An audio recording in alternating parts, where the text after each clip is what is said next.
Greetings. My thesis for today is that Andrew Luck's NFL career just ended with a whimper.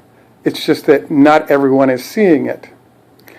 The reason I've concluded this is that one of the problems with being the number one quarterback is you always end up with the worst team.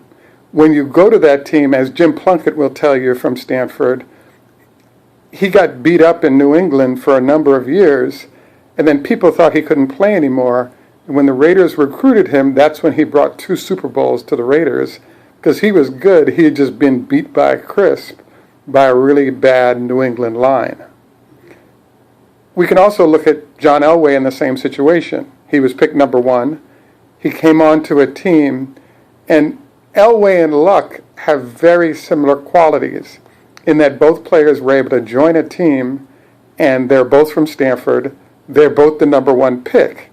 In the case of John Elway, he was good enough to get and keep his teams in the playoffs, but until he luckily got Terrell Davis, he would have never won a Super Bowl. This brings us to Andrew Luck and his situation. Andrew Luck, I believe, is the best quarterback in the league. The curse he has is that because he was the number 1 pick, he was allocated to a team that had no role players at running back and on the line, as did Marshawn Lynch and the folks in Seattle offered Russell Wilson.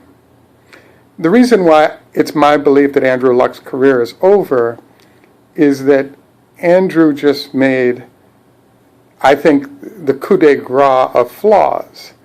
And that flaw is by maximizing his salary, he's created a situation where there's no salary cap to surround him with top quality veterans who can help him get the job done. So had he taken a salary similar to what Tom Brady gets, he would have had cap space to add linemen on both sides of the ball and possibly another running back that would have been very helpful in offering alternatives to him using his great arm to try to win games. As is, he's stuck in the same position he was when he first arrived in Indy. He's a great quarterback. He will win a lot of games because he can make throws and use his mind to create a space that'll be a winning team. But there are mountains called Tom Brady and the defense of the New York Jets and for example, Denver's defense. There are all of these mountains. There are obstacles to his forward progress, and his team doesn't have the cap space to deliver him a crew to help him win.